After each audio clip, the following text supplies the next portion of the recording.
ধানের জমি পাহারা দিতে গিয়ে বুনো হাতির হামলায় মৃত্যু এক ব্যক্তির। প্রিয় দর্শক, আপনারা দেখছেন পিসি নিউজ বাংলা। ধানের জমি পাহারা দিতে গিয়ে বুনো হাতির হামলায় প্রাণ হারায় এক ব্যক্তি। এদিন সকালে ডুয়ার্সের নাগরাকাটা নিউ মার্কেট এলাকায় এই মর্মান্তিক ঘটনাটি ঘটে। মৃত ব্যক্তির নাম বিশ্বনাথ ওরাও। স্থানীয় সূত্রে জানা গিয়েছে, বুধবার রাত থেকেই ওই এলাকায় ঢুকে পড়েছিল একটি বুনো হাতি এবং প্রচন্ড পরিমাণে ফসল নষ্ট করছিল। সেই কারণেই রাতে পাহারা দিতে গিয়েছিল ওই ব্যক্তি। ঠিক তখনই দুর্ঘটনাটি ঘটে। খবর পেয়ে ঘটনাস্থলে পৌঁছায় বনকর্মীরা। হাতির হানা থেকে ফসল রক্ষা করতে রাতে বাড়ি থেকে বেরিয়েছিল বিশ্বনাথ ওরাও। পরের দিন সকালে এক মহিলা তার মৃতদেহ একটি বাড়ির সামনে পড়ে থাকতে দেখে এবং বনকর্মী ও পুলিশকে খবর দেয়। এরপর খুনিয়া ও ডাইনা রেঞ্জের বনকর্মীরা নাগরাকাটা থানা পুলিশের সহযোগিতায় যৌথভাবে দেহটি উদ্ধার করে জলপাইগুড়ি মেডিকেল কলেজ ও হাসপাতালে ময়নাতদন্তের জন্য পাঠায়। Bureau report, PC news Bangla. এই যে 10টার সময় রাত্রে এই লোকটাকে হাতি মারে ফেলছে। আচ্ছা, কি নাম লোকটার নাম হচ্ছে বিশ্বনাথ ওরাও।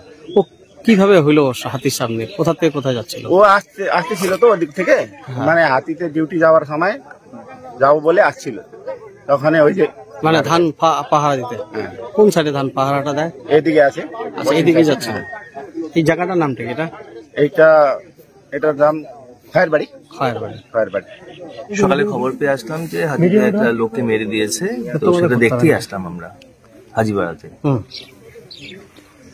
তারপরে কি হলো, কি করবেন আপনারা? এখন এটা থানায় নিয়ে যাওয়া হবে, তারপরে পোস্টমর্টমের জন্য। আর সরকারি মতে যে ক্ষতিপূরণ পাওয়ার উনি সেগুলো।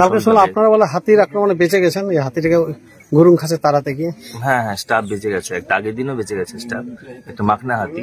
আচ্ছা, তো এখন সরকারি নিয়ম অনুযায়ী ক্ষতিপূরণ? হ্যাঁ, সরকারি নিয়ম অনুযায়ী যে যা পাওয়ার ক্ষতিপূরণ পাবে। এখানে সমস্ত ব্যবসা প্রতিষ্ঠানের বিজ্ঞাপন প্রমোশন করানো হয়। বিশদে জানতে আজই যোগাযোগ করুন। WhatsApp number 9434674111।